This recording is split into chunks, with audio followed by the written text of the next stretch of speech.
Halo, Miss Grace. Perkenalkan, nama saya Muhammad Raffi, kelas Communications 252 TP. Kali ini saya akan membahas speech mengenai sosial media, yaitu Instagram. Oke, sebelum masuk ke topik utama, yaitu sosial media, kita harus tahu dulu apa itu sosial media.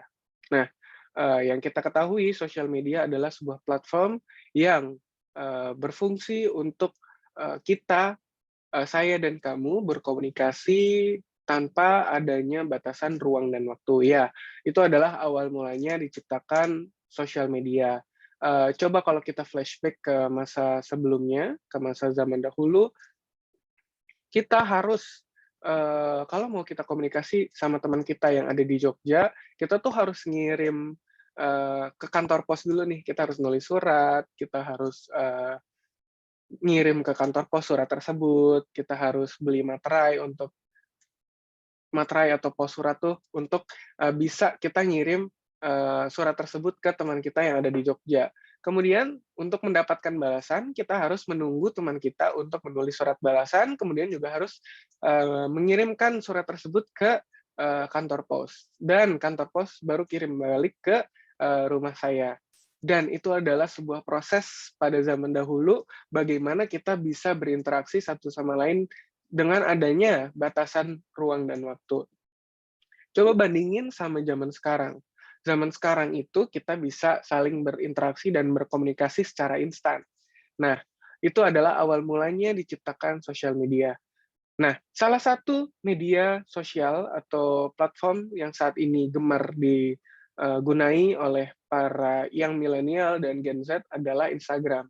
Nah, Instagram sendiri diciptakan oleh Kevin Systrom pada tahun 2010, tepatnya pada tanggal 6 Oktober 2010. Nah, Kevin Systrom sendiri menciptakan Instagram memiliki makna. Apa itu maknanya? Instagram. Oke, kata pertama yaitu berawal dari instan. Nah, instan ini berasal dari kamera Polaroid. Pada zaman dahulu, kamera Polaroid disebut dengan foto instan, karena sifatnya ketika misal kita foto menggunakan kamera Polaroid, hasilnya akan keluar secara instan, dan bisa dinikmati oleh teman-teman kita yang foto pada saat itu.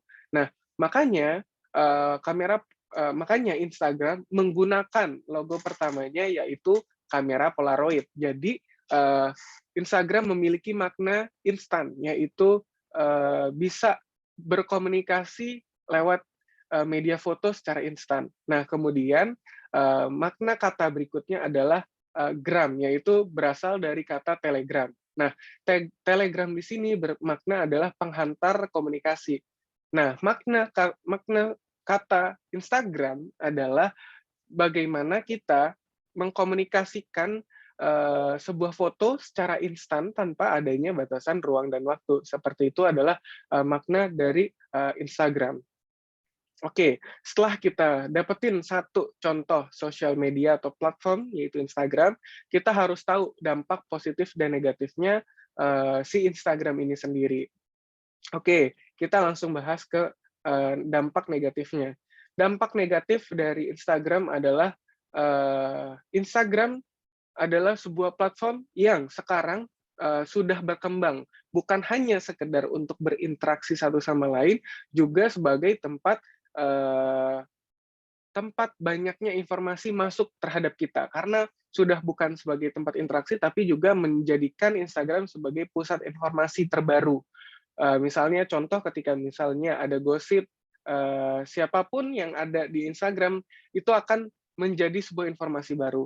Nah, karena saking banyaknya informasi yang ada di Instagram, itu menjadikan kita harus memiliki barrier atau fundamental terhadap informasi-informasi yang baru masuk ke diri kita. Jadi adalah salah satu bentuk negatif ketika kita tidak memiliki fundamental critical thinking kita untuk mendapatkan informasi baru dan kita harus olah dulu.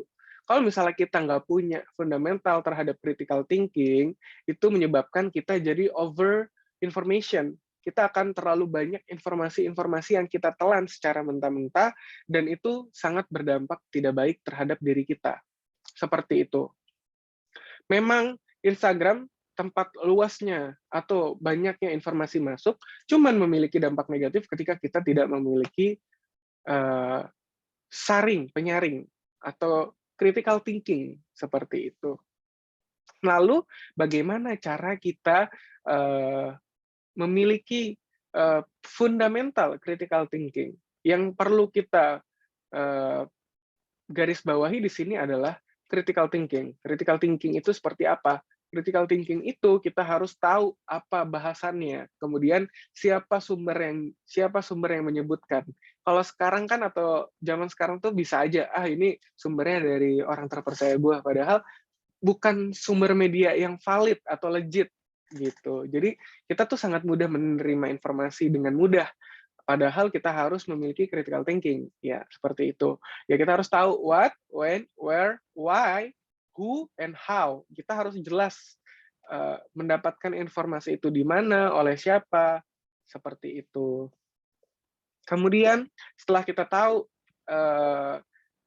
negatif atau dampak negatif dari sosial media dan dampak negatifnya sudah kita selesaikan dengan kita harus memiliki critical thinking, kemudian apa aja sih keunggulan atau kebaikan yang kita dapatkan dari sosial media? Oke, yang paling dekat dari saya sebagai seorang digital marketer, saya adalah orang yang berjualan di sosial media. Jadi, saya sangat dimudahkan untuk menyebarkan informasi tentang produk saya ke banyak orang secara cepat dengan mudah.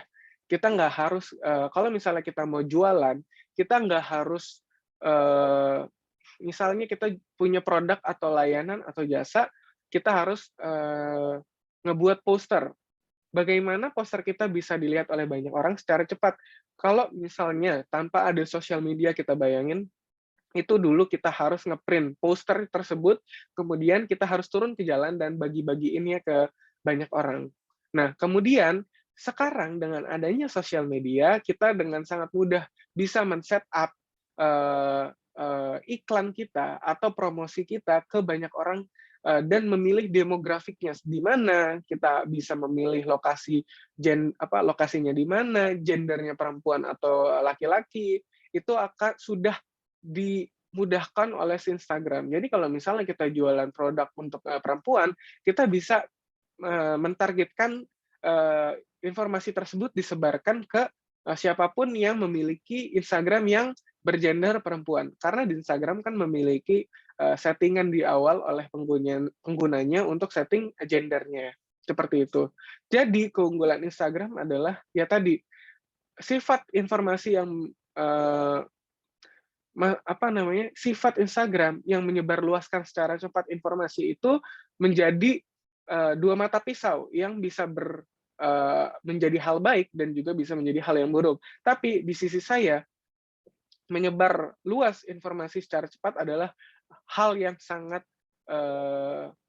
bagus untuk saya untuk memboost produk saya untuk dilihat oleh banyak orang. Nah, kesimpulan dari sosial media hari ini adalah tentang bagaimana kita bisa mengolah informasi yang masuk terhadap diri kita agar informasi yang masuk tidak kita telan mentah-mentah, tapi kita bisa olah dan kita mempunyai critical thinking terhadap informasi yang terbarukan. Seperti itu bahasan saya mengenai sosial media. Do you own risk? Jadi dikembalikan lagi kepada kita, bagaimana kita mengelola sosial media kita dan bagaimana kita bijak menggunakan sosial media agar bisa bermanfaat untuk diri kita dan untuk yang lain. Terima kasih Miss Grace, begitu saja bahasan saya mengenai sosial media. Terima kasih dan selamat siang.